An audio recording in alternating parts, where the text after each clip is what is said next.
우선 오늘부터 객체지향 프로그래밍, 그러니까 자바의 가장 큰 부분, 클래스 부분을 할 거고요. 오늘 클래스 부분을 할 거고, 상속이라는 부분이 좀 범위가 넓어요. 그래서 상속이라는 부분은 오늘 조금 다루고, 내일 좀 더 깊숙이 들어가서 다뤄보도록 하겠습니다.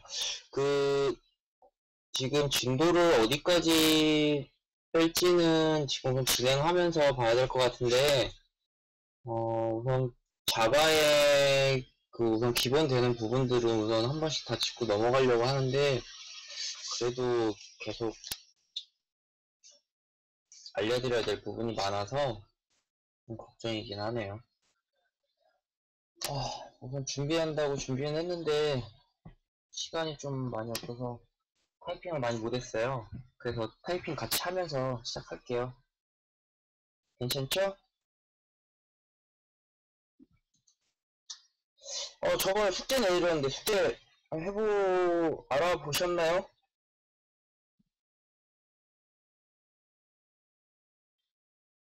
이해를 좀 하셨는지. 저번에 숙제 뭐 했죠?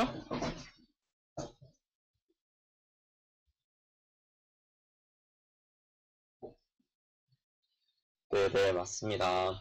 객체지향은 클래스를 빼놓고선 얘기를 할 수가 없어요. 그래서 C 언어 같은 경우에는 순차지향 프로그램이라고 하고, 자바 같은 경우에는 객체지향 프로그램이라고 하죠. 그래서 오늘 자바의 핵심 객체지향 프로그램을 시작하도록 하겠습니다. 한 번씩 공부를 해봤으면 이해를 많이 하실 거라고 생각을 하고 조금 빨리 진행을 할 건데, 만약 이해가 안 되시면 바로바로 얘기해 주시고요. 오늘 최대한 진행을 해보고, 안 되면 내일 또 이어서 할 거니까, 이번 진행합니다. 우선 객체지향의 언어의 역사라고 하는데, 한 번씩 읽어보면 될 것 같아요. 우리가 역사를 알고 개발할 건 아니니까. 네, 요렇게 자바가 탄생이 되었다고 합니다. 객체지향의 정의, 실세계의 사물을 추상화하고 캡슐화하며 객층 구조는 상속시키고, 부모죠. 부모와 다른 자식의 특성 행위는 다형성으로 구현된 것, 객체의 구성으로 프로그램을 만들어 나가는 것을 객체지향 프로그램이라고 한다. 딱 들어봐도 되게 어렵죠? 그죠? 그래서 조금씩 풀어봤어요. 여기에 나온 단어들이 객체지향의 핵심 언어들이에요. 그래서 이 부분 하나 하나 다 보면서 넘어갈 거고요. 여기에서는 캡슐화나 추상화는 그나마 좀 간단하게 좀 이해할 수가 있는데, 상속이나 다형성은 그 부분이 조금 이렇게 이해하시기가 좀 힘들 수도 있어요. 그래서 조금 더 얘기를 할 거고요. OOP라고 많이 들어봤죠? OOP가 이제 객체지향 프로그래밍을 나타내는 단어예요. 그래서 현실에서 제품 만들 때 부품을 먼저 개발하고 이 부품 하나씩 조립해서 완성된 제품을 만드는 거라고 하는데, 하나하나의 부품들을 만든다고 생각을 하면 될 것 같아요. 하나하나의 객체들이 모여서 어떤 행위를 할 수 있도록 만들어준다고 이렇게 생각을 해주면 될 것 같고요. 그래서 객체를 만들고 하나씩 조립해서 완성된 프로그램을 만드는 기법입니다. 그렇기 때문에 OOP는 많은 장단점이 있죠. 그죠? 유지보수성도 훨씬 낮고요. 그리고 많은 곳에서 소스 재사용성도 굉장히 높습니다. 그래서 점점 이 내용 알아가면서 보면 알 수 있으니까요.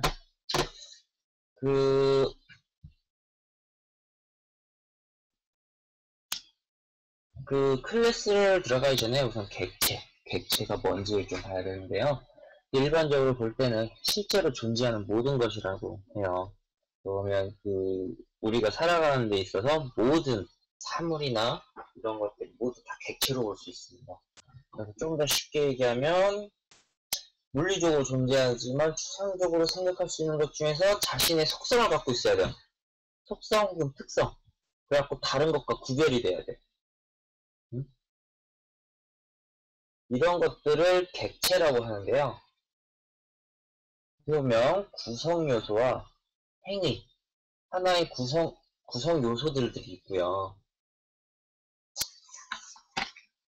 그리고 그 구성 요소가 행하는 행위들이 있어요. 어떻게 보면 사람으로 보면 이름, 나이 이런 거는 하나의 구성 요소, 속성의 값으로 하나에 볼 수가 있고요. 내가 먹는다, 웃는다, 논다, 잔다 이런 건 하나의 행위죠. 행위라고 해서 동적의 속성을 할 수 있어요. 이거를 현실 세계에서 속성 값이나 동작 값으로 할 수 있는데 똑같은 말로 구성 요소나 행위라고 해요. 이거를 구성 요소나 이거 같이 이걸 하나로 묶은 거 그래서 하나의 객체로 만들 수가 있는데요. 이 부분을 객체 모델링이라고 해요. 그래서 현실 세계의 사람을 속성 값이 있죠. 이름, 나이, 그리고 동작값, 웃다, 먹다라는 값이 있어요. 이런 것들은 하나의 이제 객체 모델링을 통해서 현실 세계의 객체를 소프트웨어 객체로 설계하는 것을 말을 하고요. 객체 모델링은 현실 세계의 속성과 동작을 추려내서 객체의 필드와 메소드로 정의를 해요. 그래서 사람이라는 현실 세계에 있는 하나의 객체를 사람, 그 소프트웨어에서 말할 수 있는 사람 객체로 만드는 건데요. 여기에서 속성은 하나의 필드로 나타낼 수 있고요. 동작은 하나의 메소드로 나타낼 수 있습니다. 우선 이렇게까지만 이해하시면 될 것 같아요. 이해 안 되시는 분 없으면 계속 진행해요. 그렇다 보니까 각 객체는 조금씩 객체는 그 특성을 나타낼 수 있다고 그랬잖아요. 다른 것과 구별이 돼야 돼요. 구별이 되는 그 특성이기 때문에 모든 것이 객체가 될 수 있어요. 그래서 객체를 한번 객체간의 관계를 나타내 보면 사람과 자동차 객체를 나와서 보면 사람하고 자동차는 특성이 확연히 다르죠. 많은 부분이 달라요. 그렇기 때문에 많은 부분이 다른데 이걸 하나의 사용관계로 볼 수 있죠. 사람은 자동차를 사용하니까 그 자동차 혼자 움직일 수는 없죠. 사용관계로 볼 수가 있어요. 이렇게. 하지만 자동차 객체는 하나의 기계 객체에 상속받은 상속관계로서도 볼 수 있어요. 그쵸? 기계 객체로서 볼 때는 상속관계로도 볼 수 있다. 근데 자동차 객체론을 하나로 좀 나눠본다고 생각을 하면 얘는 엔진도 있고 타이어도 있고 핸들도 있어요. 이 이하에 더 많은 객체들이 모여서 너트도 있고 볼트도 있을 수도 있겠죠. 그런 객체들이 하나씩 다 모여서 하나의 집합관계를 이룸으로써 자동차 객체를 만드는 거예요. 그래서 이렇게 해서 그 대부분의 객체들은 그 다른 객체들과 관계를 항상 이렇게 맺고 있습니다. 이런 관계를 맺고 있다는 점 알고 계셔야 되고요. 그 객체가 항상 상호작용을 하기 때문에 그 다른 객체와 항상 관계를 맺고 있다는 점 알고 계세요. 그러면 간단하게 그 주요 특성에 대해서 한 번씩 들어봤을 것 같은데요. 과제를 했으니까. 그래서 하나씩 볼게요. 추상화는 객체의 공통적인 특성과 기능을 도출해내는 거예요. 그러니까 아까 우리가 사람이라는 부분에서 특징, 속성이나 그 사람의 그 행위를 하는 메소드 그런 부분들을 도출해냈죠. 그런 부분을 도출해서 하나의 클래스를 정의하기 위해서 그런 부분들을 하나하나 뽑아내는 부분을 추상화라고 해요.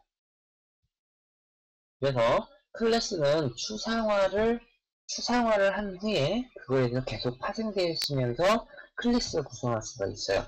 그래서 이 뒤로 넘어갈수록 이제 추상화에 대해서도 한 번씩 다 알아볼 거고요. 특징 중에 하나예요. 그리고 그 다음에 캡슐화는 데이터의 구조, 속성을 다루는 방법, 기능을 결합시켜 하나의 객체로 결합시키는 걸 말하고요. 캡슐화에서 내부 구조, 음리화에서 외부의 잘못된 사용을 막을 수 있다고 되는데요. 그 외부에서 내가 클래스를 선언을 해놓고 이 클래스에 대해서 접근을 제어할 수가 있어요. 내가 보여주고 싶은 데이터만 보여주고 내가 노출시키기 싫은 데이터나 감출 수 있는 거 이런 걸 캡슐화라고 해요. 그래서 이따가 소스로 한번 더 볼 거예요. 상속성은 그 클래스에서 그 객체 지향에는 가장 그 범위가 큰데요. 그 상속을 받는다 생각을 하시면 돼요. 그래서 부모가 가지고 있는 재산을 내가 받는다 라고 생각을 하면 좀 편하죠. 부모가 100만 원을 갖고 있었어요. 부모가 집도 있고 내 부모님이 집도 있고 차도 있으셔요. 근데 이걸 내가 상속을 받았어요. 그러면 나는 집도 있고 차도 있죠. 부모님이 갖고 있었던 그 집이란 객체와 그 차라는 객체를 나도 가질 수가 있는 거야. 거기에 내가 갖고 있는 게 또 있을 수 있겠죠. 내가 갖고 있는 노트북이 있을 수 있고, 내가 갖고 있는 자산이 있을 수 있어요. 그런 부분들을 내가 위에 그 집이나 차라는 거를 내가 내가 새로 만들지 않고도 내 부모가 있는 걸 그대로 가져다가 사용을 한다. 이런 거를 상속이라고 해요. 말 그대로 상위 객체가 가지고 있는 필드와 메소드를 하위 객체가 물려받아서 하위 객체가 사용할 수 있도록 만들어주는 거예요. 그래서 프로그램을 개발할 때 상위 객체를 잘 선언해 놓으면 하위 객체에서는 부분적으로만 빨리 그 상속을 받아서 처음부터 끝까지를 다 선언을 해서 사용을 할 게 아니라 일부분만, 내가 필요한 부분만 선언을 해서 사용을 할 수가 있는 거죠. 그래서 상속이라는 부분이 있습니다. 그리고 다양성도 객체 지향에서 굉장히 큰 부분이에요. 그래서 서로 다른 객체가 동일한 메시지에 대해서 저마다 고유한 방식으로 응답할 수 있도록 하는 것.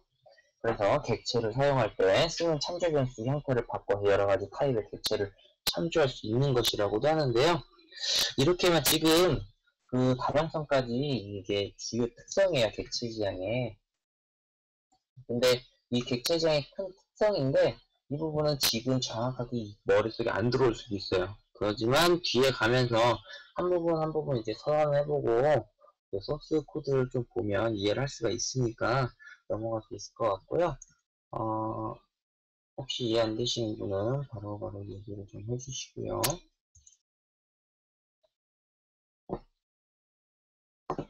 그래서 다양성하고 상속성은 좀 많이 봐야 돼요. 그래서 책도 많이 찾아보고 해야 되는 부분이라 뒤에서 좀 더 세밀하게 설명을 할게요. 그래서 우선 객체라는 부분이 어떤 거구나, 객체라는 게 어떤 거지? 라는 부분만 좀 머릿속에 있으면 될 것 같아요. 그 다음에 이제 클래스가 객체를 만들죠. 그래서 클래스라는 부분 이제 설명을 해드릴게요. 객체를 정의한 것으로 객체를 생성하는 데 사용을 하고요. 현실에서 객체를 만들기 위한 설계도예요. 그래서 현실에서 아까 사람이라는 걸 비유를 했잖아요. 사람을 객체로 만들었어요, 우리가. 그쵸? 사람이라는 현실 세계에 있는 것을 소프트웨어 객체로 만들었죠. 소프트웨어 객체로 만드는데 요 사이에 얘를 이렇게 만들 수 있게끔 설계도, 얘를 이렇게 선언을 하겠다. 얘는 이런 필드를 갖고 있고 이런 메소드를 갖고 있다. 이런 행위를 하는 애다. 라고 하는 거를 클래스라고 해요. 뭔지 아시겠죠? 그러니까 현실 세계에 있는 사물을 소프트웨어에 있는 객체로 바꾸기 위해서 사용하는 설계도.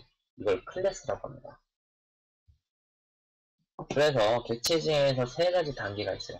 클래스를 설계된 클래스를 가지고 사용할 객체를 생성해야겠죠? 그리고 그 생성된 객체를 사용한다. 되게 단순해요. 객체 지향의 프로그램의 세 가지 단계예요. 설계해서 생성하고 생성한 걸 사용한다. 딱 세 단계입니다. 이렇게 사용을 할 거예요. 객체 지향에서는. 근데 계속 진행을 하면 인스턴트라는 단어를 계속 듣게 돼요. 클래스에서는 객체를 만드는 과정을 클래스의 인스턴트화라고 하고, 어떤 클래스로부터 만들어진 객체를 클래스의 인스턴스라고 합니다. 그래서 객체를 클래스화하는 것, 하나의 객체를 추상화해서 클래스화하는 거를 우리가 아까 그 사물이나 이런 부분들을 클래스화한다고 그랬죠. 그래서 그런 부분들을 이제 추상화를 한다 하고요. 클래스를 만들 때. 왜냐면 클래스는 하나의 설계도라고 그랬잖아요. 그 설계도를 만들기 위해서는 얘가 어떤 기능이 있고, 어떤 필드를 갖고 있고, 어떤 기능을 갖고 있고, 이걸 알아야 되잖아요. 그런 부분들을 알기 위해서 추상화라는 아까 개념을 말씀을 드렸어요. 하나의 특성을 뽑아내는 거죠. 뽑아냈으면 그걸 가지고 클래스를 만들 수가 있는 거죠. 그죠? 클래스를 만들 수가 있고, 이 설계도를 만들었으니 이 설계도를 사용을 해서 하나의 소프트웨어 객체를 만들 수 있다.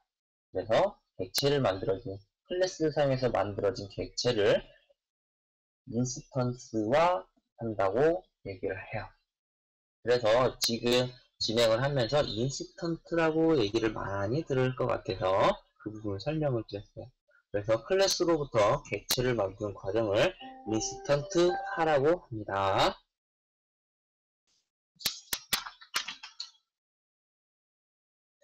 그렇다면 이제 클래스를 어떻게 만들어야 되나? 그 부분이 필요하겠죠. 클래스의 작성 규칙인데요. 클래스의 작성, 예전에 우리가 변수 작성 규칙을 처음 배워봤었는데 기억나세요? 그때 배웠던 변수의 작성 규칙과 크게 다르진 않습니다. 그때 변수의 작성 규칙을 할 때 클래스의 작성 규칙도 살짝 한번 얘기를 한 적이 있어요. 근데 크게 다르지 않아요. 거의 같습니다. 하나 이상의 문자로 이루어져야 돼요. 그리고 첫 번째 글자는 숫자가 올 수 없어요. 변수도 올 수가 없었죠.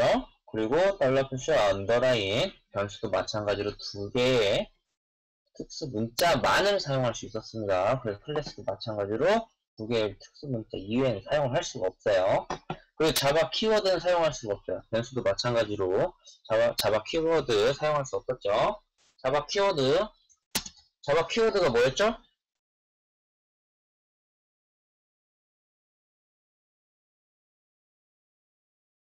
네, 예어거. 네네, 맞습니다. 컴파일러 예어, 사용하는 예어거들이 주로 있었죠. 단순히 막 선언하는 인티저형, 뭐 이런 형들도 마찬가지고요. 뭐 프리베이트, 뭐 이런 접근 제한자, 이미 선언되어 있는 예어거들은 사용할 수가 없어요. 그리고 클래스를 사용할 때 한글도 사용하는데 상관은 없습니다. 근데 제가 지금까지 보는데 한글로 만들어진 클래스 네임을 사용하시는 분은 단 한 번도 본 적이 없습니다. 근데 한글도 사용을 할 수 있어요. 그리고 첫 글자는 대문자, 나머지는 소문자로 작성을 합니다. 그리고 문자의 경우 단어의 첫머리는 대문자로, 그리고 문자가 이렇게 문자와 문자가 묶일 때는 또 이 앞에는 대문자를 사용을 해줘요. 이거는 권장사항이에요. 다르게 쓰셔도 상관없어요. 이 규칙을 어기지 않는 선에서는 어떻게 써도 상관은 없습니다. 근데 대부분에서 클래스를 사용할 때 개발자들이 그냥 암묵적으로 지키는 규칙이에요. 첫 번째, 하나 이상의 문자로 이루어져야 된다. 하나 이상의 문자로 이루어져야 된다는 거예요. 어떻게 써도 상관없겠죠. 그리고 첫 번째 글자에 숫자 올 수 없는 거고요. 언더라인 사용할 수 있다는 거죠. 그리고 이렇게 나눠서 이 클래스가 뭔지 쉽게 나타낼 수 있게끔 나타내는 것도 굉장히 좋습니다. 그래갖고 이름을 쓸 때는 이름의 길이에 대한 제한은 없기 때문에 내가 그 클래스에 대해서 명확하게 알 수 있는 단어로 사용하는 게 좋고요. 뭐 이제 필드에 나가면 필드마다 이제 사용하는 방식이 조금씩 다르니까 거기에 맞춰서 사용을 하시면 돼요. 그리고 여기 가장 중요한데요. 클래스 이름은 클래스 이름.java로 소스 파일 생성하셔야 돼요. 왜냐면 클래스 이름으로 생성을 해야지만 프로그램 JVM에서 인식을 할 수가 있습니다. 그렇기 때문에 내가 클래스 이름을 칼큘레이터로 잡았다. 그러면 파일 이름도 칼큘레이터로 동일하게 잡아주셔야 돼요. 왜냐하면 자바에서는 배수 문자를 구별을 해요. 내가 여기에서 만약에 이렇게 해갖고 쓰면 전혀 다른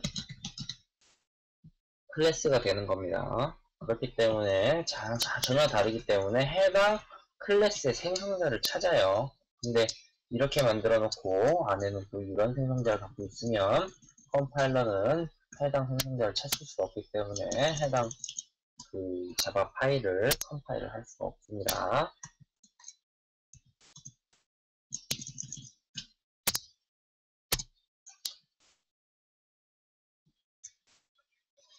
보시면 이제 간단하게 클래스를 한번 만들어 봤는데요. 상단에서 클래스를 하나, 스튜던트라는 클래스를 하나 성명을 했어요. 성명을 했고, 아래 보면 클래스 스튜던트 이그젠플이라고 해서 이제 클래스를 사용하려고 메인 클래스죠. 클래스 하나의 클래스 파일에서 자바에서는 항상 메인을 두어요. 메인 함수를 제일 먼저 실행을 하기 때문에 메인 함수에서 클래스로 선언된 클래스 형 타입을 선언하고 클래스 비트 타입을 선언했어요. 그리고 뉴로 해서 스튜던트라는 객체를 생성을 했습니다. 객체를 생성해서 지금 이렇게 찍었죠. S1 변수가 스튜던트 객체를 참조합니다. 마찬가지 두 번째 동일하게 표현을 했는데요. 잠시만요. 물 좀 먹고요. 제가 이걸 왜 써놨냐면 딱 봐도 아시겠죠? 그냥 프린트를 하는데 그냥 S1에 있는 이건 아무것도 그냥 스튜던트 안에다가 아무것도 선언도 한 것도 없고 그냥 이렇게 써놨는데 이걸 왜 써놨냐면 요 아래 걸 설명하기 위해서. 기본적으로 그 스택이라는 곳에 지금 우리가 이렇게 변수를 선언하면 이 변수는 이 스택이라는 공간에 있게 돼요. 근데 우리가 이렇게 객체를 생성을 하자면 이 스튜던트라는 객체를 생성하게 되면 해당 객체는 흰 메모리라는 흰 메모리 영역으로 올라가게 됩니다. 그래서 보면 흰 메모리라는 그 힙 영역으로 올라가게 되고요. 그 객체는 이 올라간 영역에 이 주소 얘는 100번에 있고 얘는 200번에 있어요. 그러면 스택에는 SO이라는 변수에 이 주소값만을 가지고 있습니다. 얘가 이 S1이라는 이 S1이라는 변수가 이 객체를 가지고 있는 게 아니에요. 가지고 있는 게 아니라 이미 힙으로 올라간 그 객체를 생성하면서 만들어진 그 스튜던트라는 객체는 지금 힙 메모리로 올라가 있어요. 그렇기 때문에 얘는 100번지에 있기 때문에 100번지라는 힙 메모리 주소에 있어요. 그렇기 때문에 스택에는 SO라는 변수는 100번지에 내 객체가 있다는 것만 가지고 있는 겁니다. 그래서 메모리상에는 이렇게 올라가져 있다는 거. 그래서 스택에서 참조를 하고 있다는 거.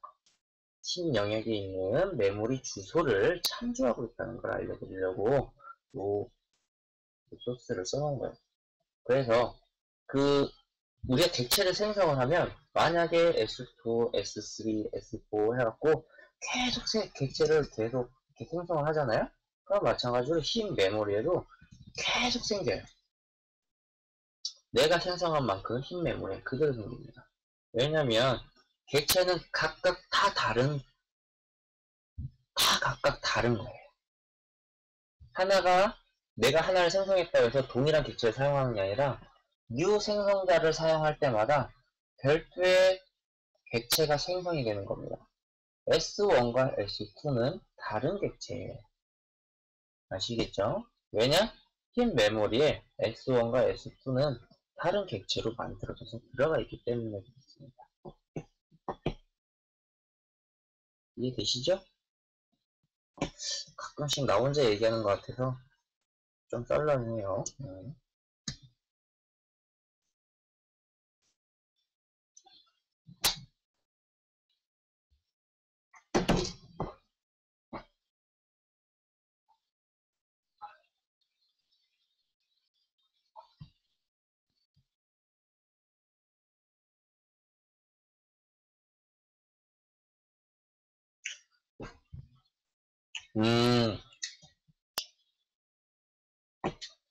지금 조금 헷갈릴 수가 있는데요.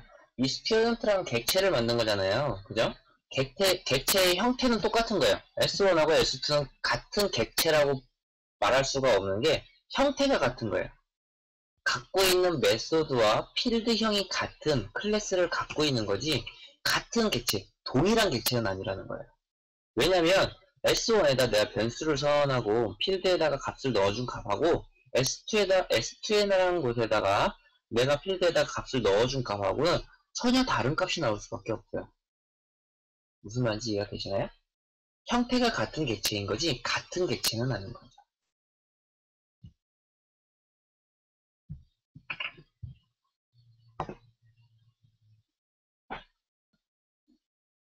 네, 그래서 클래스는 일반적으로 내가 클래스를 선언해놓으면 필드, 생성자, 메소드 이렇게 구성이 돼요. 우리가 아까 얘기했었죠. 사람이라는 것을 객체로 생성을 하면서 어떻게 바꾼다? 속성과 동작을 메소드와 필드로 바꿨죠. 그래서 그 필드를 소프트웨어에서 어떻게 선언을 해서 쓰느냐 이 부분을 나타내 놓은 겁니다. 그래서 필드는 우리가 쉽게 얘기하는 변수형처럼 이렇게 나타내고요. 그리고 메소드는 어떤 행위를 나타내는 움직임, 그래서 함수라고도 부르죠. 그렇게 해서 그런 걸 메소드라고 사용을 하고요. 생성자는 하나의 클래스가 생성될 때 하나의 생성자는 무조건 갖고 있습니다. 생성자가 없는 클래스는 없어요.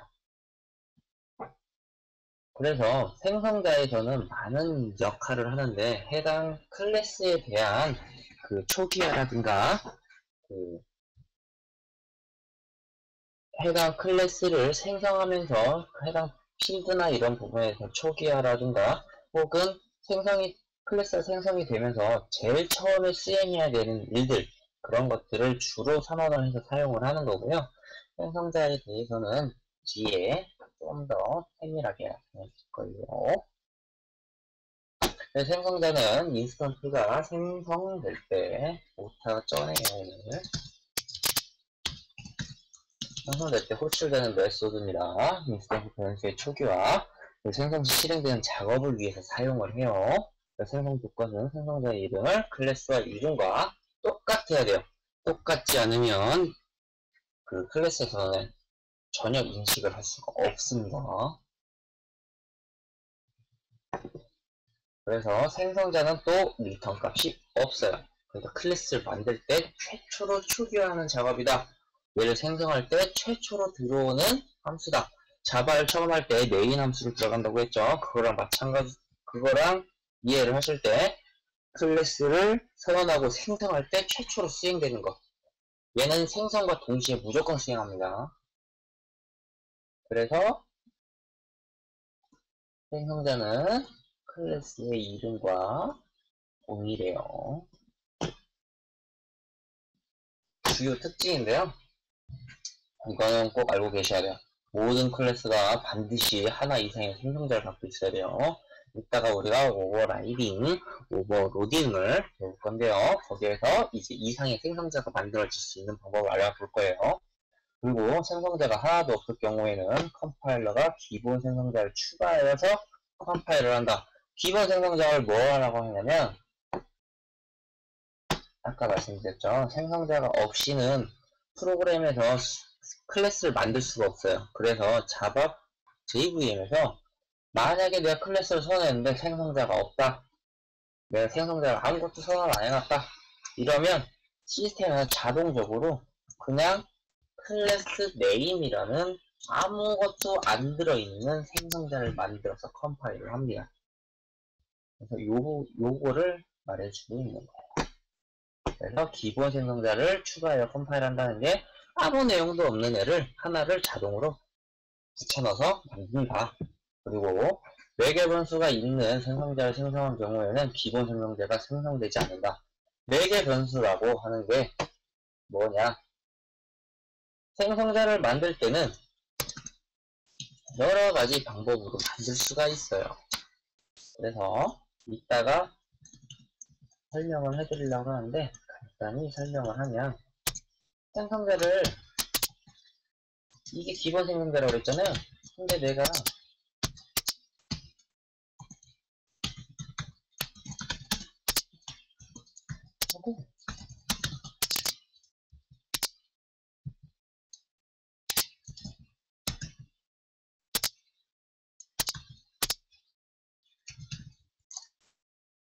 하고 내가 만약에 이렇게 선언을 했어요. 그러면 이렇게 선언하겠죠? 그러면 지금 얘도 선언하고 얘도 선언했죠? 이렇게 선언해도 돼요. 하나 이상을 선언할 수 있다고 그랬죠? 마찬가지로 얘를 여러 개를 선언해도 돼요. 하지만 이따가 설명을 드릴 거지만 동일하게 선언하면 이 세 개는 같은 애예요. 그렇기 때문에 오류가 발생을 해요.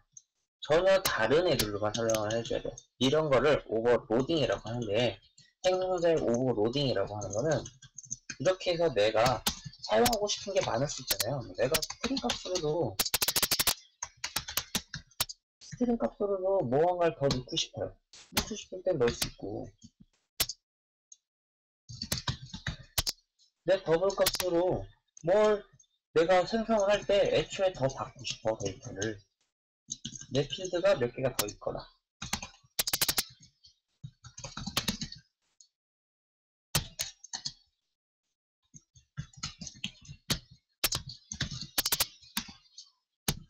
필드가 몇 개 더 있어서 최초에 선언을 할 때 내가 이 초기 값을 애초에 내가 이 필드 네임이라는 건 애한테 애초에 내가 이 필드라는 값을 받아서 얘한테 값을 전해주고 싶다.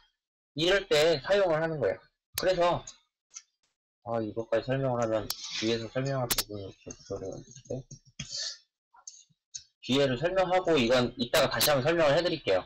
왜냐면 이 부분이 뒤에 부분에 좀 설명을 먼저 드리고 설명을 해드려야 좀 이해가 편한 부분이라 이쪽을 계속 설명해드리면 계속 커져서 그래서 이런 식으로 이 매개 변수가 다르게 선언은 얼마든지 가능해요. 매개 변수가 다르게 이렇게 하면 다르잖아요. 매개 변수가 없고 기본 생성자 매개 변수 하나 3개 2개 매개 변수 다르죠. 매개 변수가 다른 경우에는 이렇게 선언할 수가 있어요. 근데 지금 여기에서 설명을 해줬던 게 매개 변수가 있는 생성자를 생성하기 위해 기본 생성자는 생성하지 않는다. 이게 무슨 말이냐? 요걸 설명해 드리려고 했는데 내가 기본 생성자 생성을 안 했어요. 내가 기본 생성자를 안 하고 이렇게만 선언을 했어. 내가 만약에 이렇게 선언을 했다고 봐요. 근데 내가 클래스를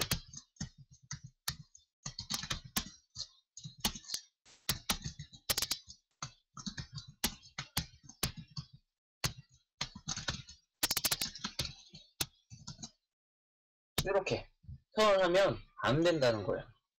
왜냐면 얘는 기본 생성자가 없잖아요. 내가 4개 변수가 있는 생성자를 선언한 상태에서는 프로그램에서도 기본 생성자를 선언해 주지 않아요. 왜냐면 사용자가 난 이 생성자를 사용할 거라고 이미 선언을 해 놓은 거예요. 그래서 프로그램에서는 이 사람은 이 클래스는 기본 생성자가 필요가 없구나. 그렇기 때문에 난 생성을 하지 않아.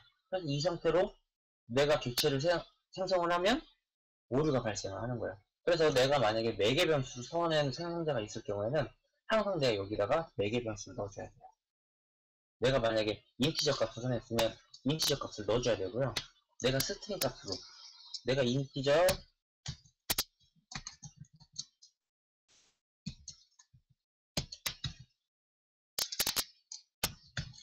이런 식으로 내가 해당에 맞는 값을 넣어줘야 돼요.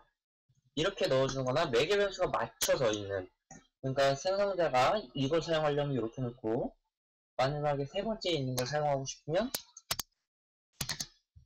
이렇게 소환하면 얘로 생성이 되겠죠. 그죠? 이렇게 소환을 해야 된다는 얘기예요. 무슨 말인지 이해가 되셨죠? 이렇게 내가 기본 생성자가 소환을 안 해놓은 상태에서 사용을 하면 안 된다는 얘기예요.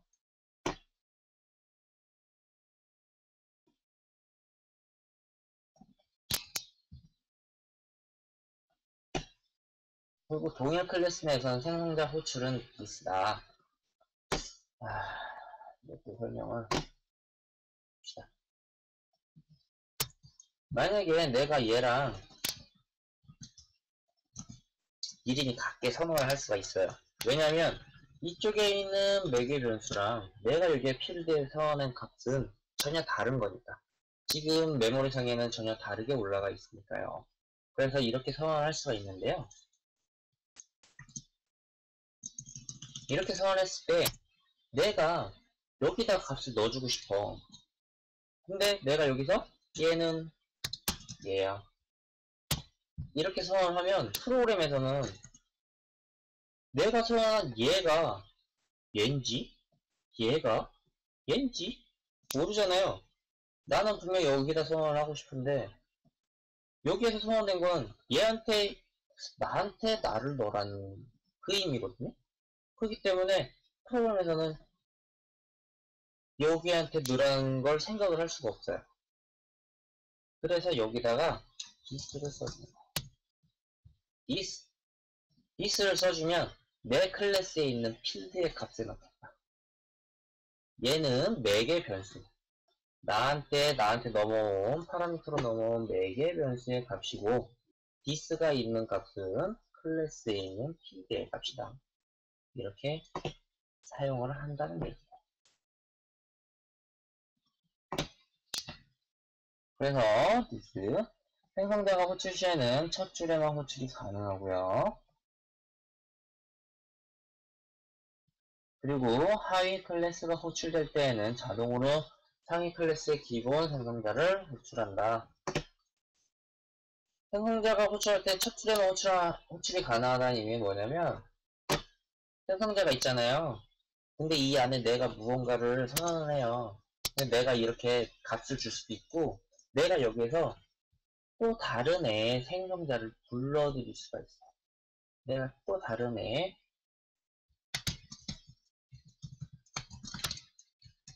메인한테 내가 값을 넘겨줄 수가 있어요.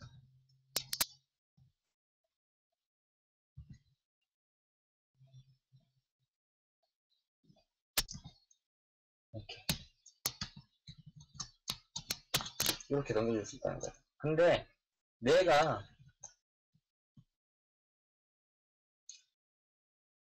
다른 생성자를 사용을 하려고 하면 맨 위에다 써줘야 된다고.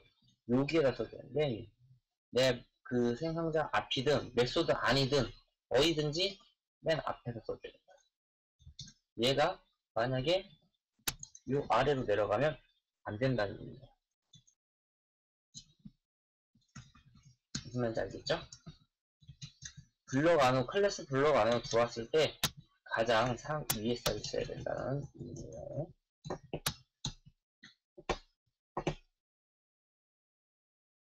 그리고 하위 클래스가 호출될 때는 자동으로 상위 클래스의 기본 생성자를 호출한다. 이건 이따 상속을 하면서 상속 부분에서 나오는 거거든요. 상속에서 내가 부모 클래스에 있는 부모를 상속을 받아서 객체를 생성을 했어요. 그럴 경우에는 자동으로 자식 클래스의 생성자가 생성되기 전에 부모 클래스에 있는 생성자를 우선 실행을 하고 그 다음에 자식 클래스가 승인됩니다. 이게 내가 상속을 받았으니까 부모 먼저 해주는 거예요. 그 부분을 얘기한 거고요. 이따 그 내일쯤에 상속 부분 할 건데 상속 부분에 좀 더 설명하게 될 거예요. 상위 클래스의 생성자를 호출할 때는 하위 클래스의 생성자보다 먼저 호출이 된다. 이것도 마찬가지로 내일 상속 부분을 해야 좀 이해가 편한 부분이라서요. 그 부분 하고 설명을 좀 더 드릴게요.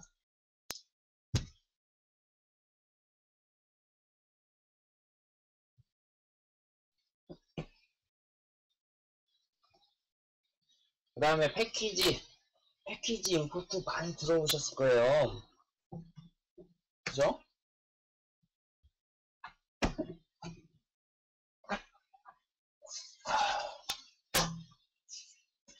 아, 제가 지금 목이 너무 말라서 목을 조금 먹고 다시 또 할게요.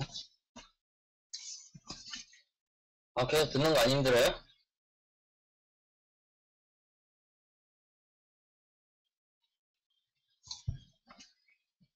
괜찮다면요.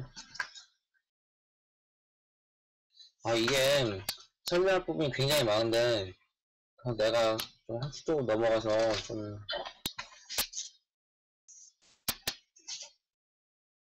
죄송하긴 하네요.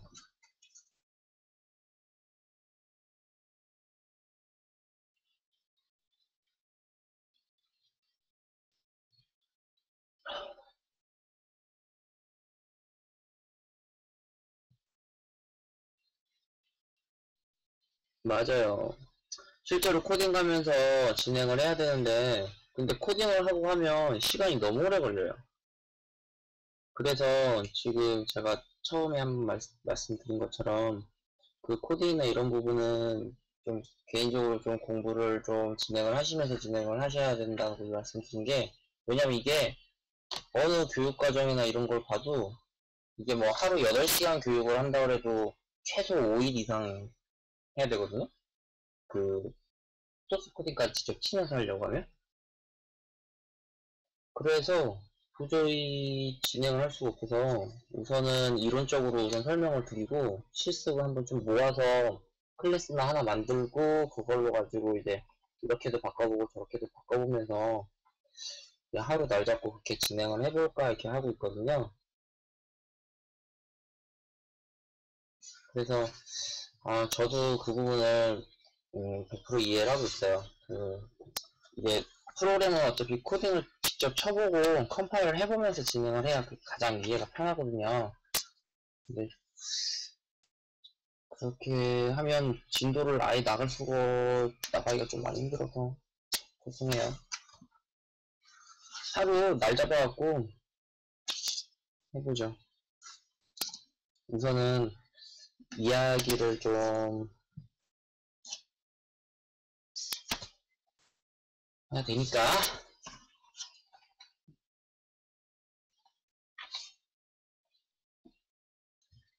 패키지부터 다시 또 설명을 해드릴게요. 네, 어렵죠. 제가 클래스부터 어렵다 그랬잖아요.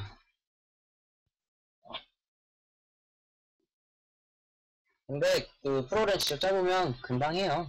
막 그렇게 어려운 부분은 아니라서 한 번만 해보면 되는데 우선 이론적인 부분이 좀 알고 있어야 그때 좀 이해하기가 편해서 우선 패키지 부분 설명해 드릴게요. 클래스의 묶음이고요. 클래스 인터페이스에 관련된 클래스키 묶음으로 훌점 관련 가능하고 하나의 소스 파일은 뭐 한 번씩 쭉 읽어보시고요. 근데 이제 모든 클래스는 패키지가 필요해요. 왜냐면 이게 이제 패키지라는 게 어떻게 보면 이제 폴더명이거든요.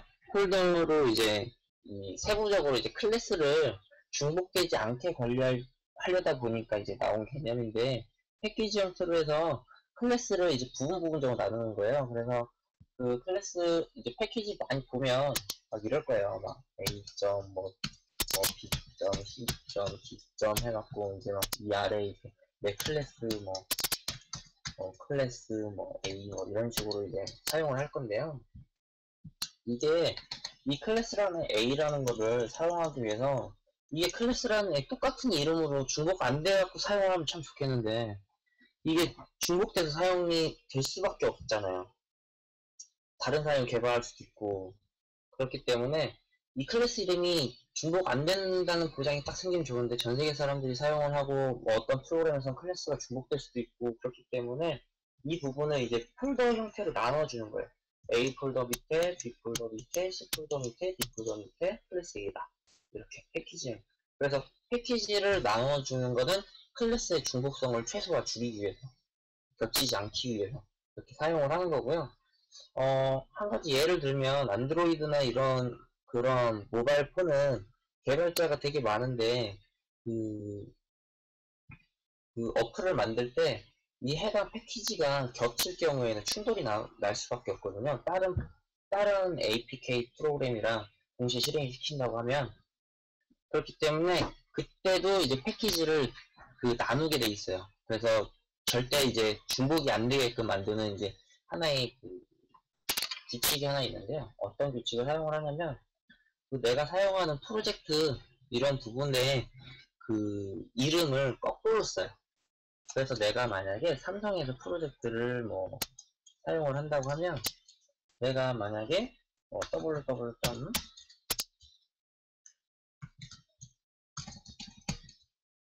삼성.com에 있는, 만약에 내가 그 세부적인 프로젝트를 하면 A라는 프로젝트를 한다.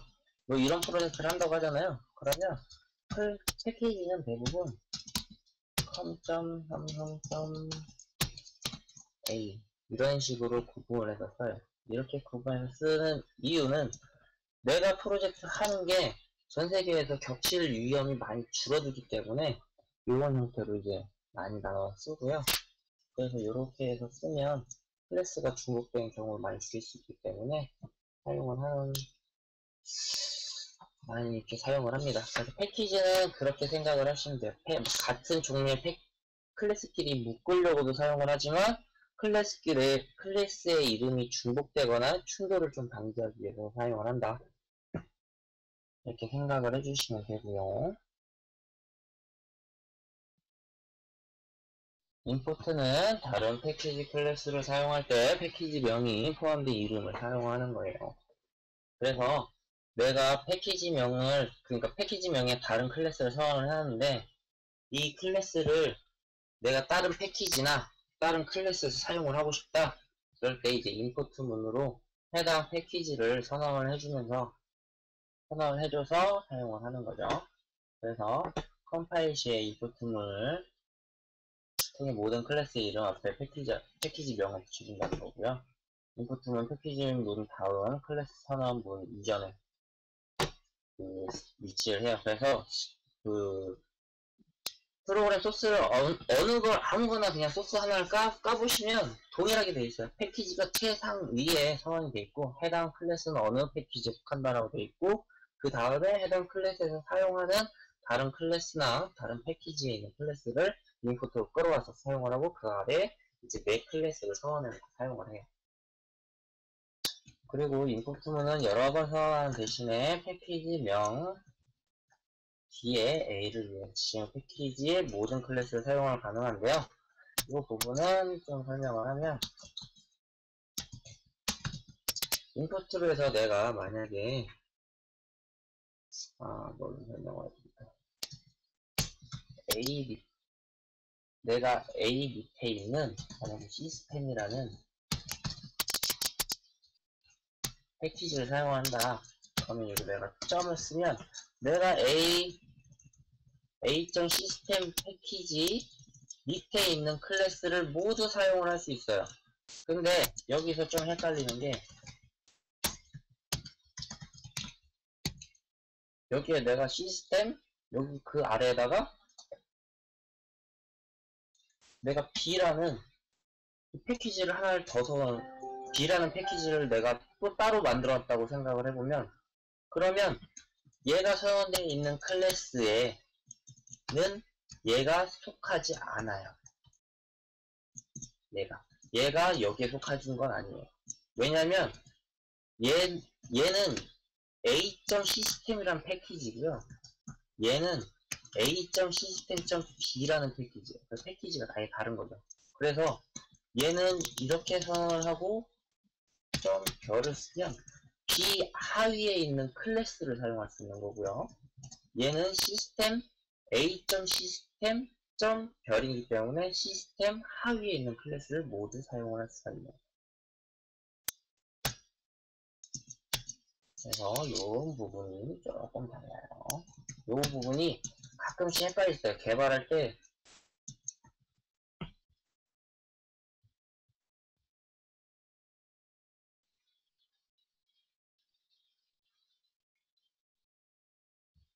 그게 포함이 되는 게 아니에요. 아까 설명을 해드렸는데, 아까 패키지라는 게 A라는 폴더 밑에 내가 지금 input a.system.별이라는 거는 A 폴더 밑에 시스템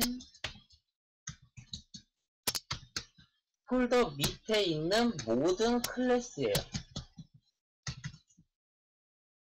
얘는. 그리고 얘는 a.system.b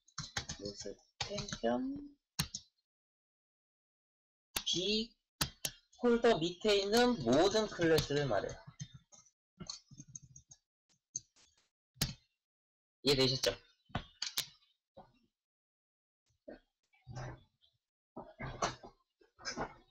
그렇기 때문에 이 부분이 개발자들도 많이 헷갈려 해요.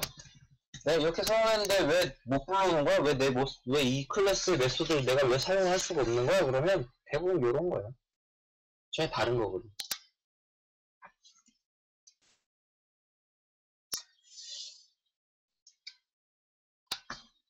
이런 게 있었어요.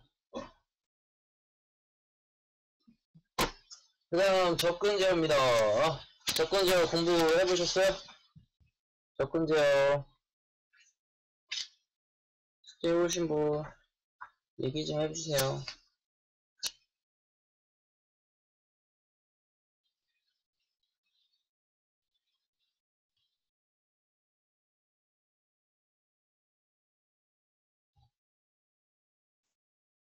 없으신가?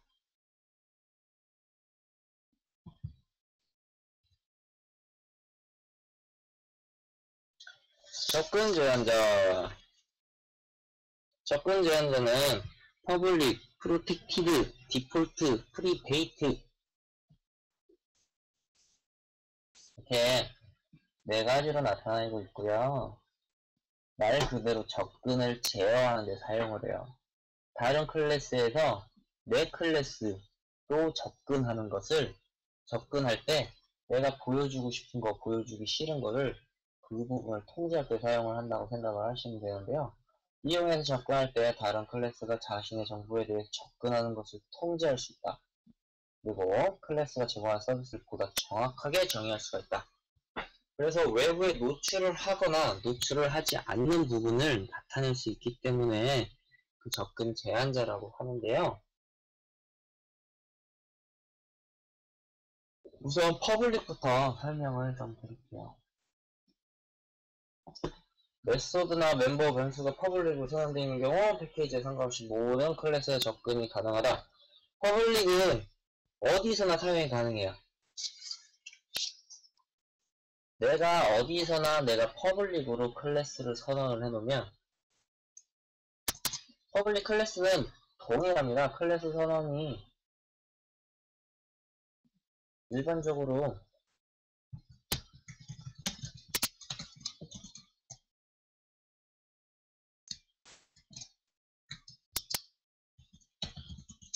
이렇게 선언을 하잖아요.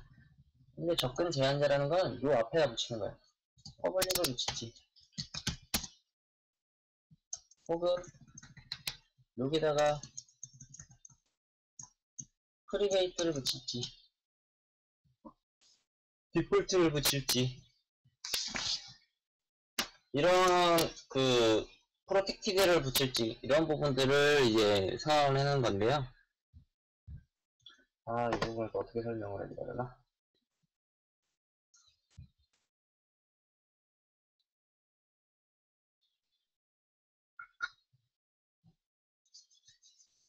이 부분이 설명이 조금 우선 퍼블릭이 가장 포멀하게 그 모든 곳에서 다 사용을 할 수가 있는 거고요.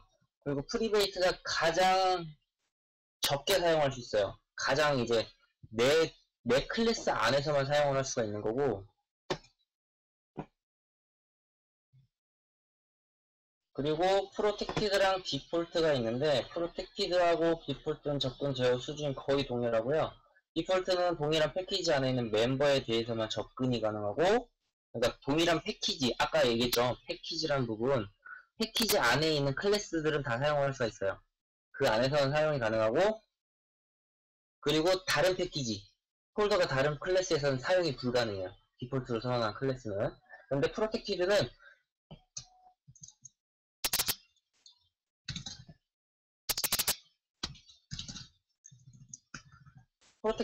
상속을 통해서 다른 패키지에는 하위 클래스를 사용을 할 수가 있어요. 그래서 상속을 할 경우 다른 패키지에 있는 애들도 나를 가져다 쓸 수가 있는 거죠. 프로텍티드로 사용되어 있으면 디폴트는 사용이 불가능하고요.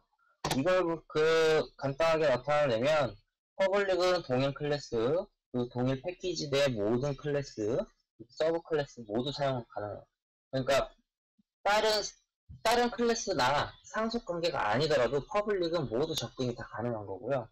프로텍티드는 일부분, 그리고 다른 패키지, 그러니까 동일 패키지는 거의 다 사용 가능해요. 그러니까 내 클래스 안에서는 그 접근 제한 상관이 없이 모두 접근이 가능하다고 보면 되고요. 프리베이트는 그 접근을 제한하는데 가장 그 강력한 부분이기 때문에 동일 클래스 이외에는 모두 다 거부를 해요. 모두 다행이죠. 그래서 동일 패키지 내 모든 클래스는 이제 디폴트까지만, 그리고 서브 클래스도 디폴트까지. 그리고 여기가 조금 다르죠. 디폴트랑 프로텍트는 거의 이제 범위가 같지만 이제 다른 패키지 내 그래서 사용을 할 때 상속으로 프로텍티드를 상속받으면 사용이 가능해요. 근데 상속 관계가 아닐 경우에 사용이 불가능해요. 프로텍티드 마찬가지로. 그래서 다른 패키지의 상속 관계가 아닌 경우에는 퍼블릭을 제외하고는 모두도 사용할 수가 없다. 그래서 이 부분이 그 캡슐화랑 연관이 돼요. 그래서 이 부분은 예를 한번 들어봅시다. 이해 잘 안 되시죠?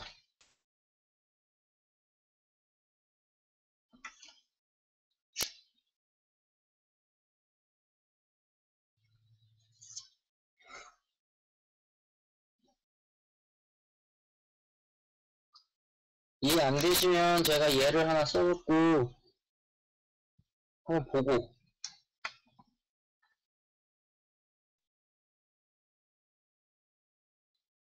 이해가 되시면 우선 넘어가고 나중에 한번 할 때 그때 이제 앞에 접근 제어자를 바꿔서 이제 선언도 해보고 메소드도 불러보면서 한번 보고요. 근데 지금 이해가 안 되면 뒤에 설명하는 게 좀 이해가 많이 안 될 수도 있어요.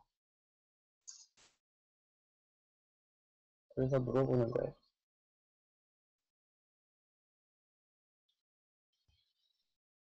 어떻게 할까요?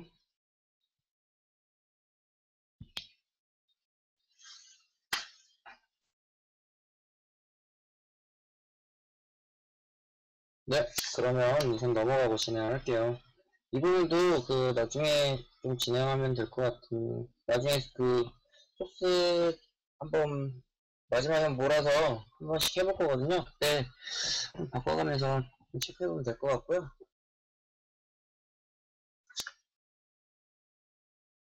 제가 소스 코드를 미리 좀 쳐놨으면 좋았을 텐데, 제가 소스 코드를 다 못 쳐놨어요. 그래서 죄송해요. 디스랑 슈퍼가 있습니다. 디스는 아까 이제 선언한 부분에서 자신을 참조할 때 사용한다고.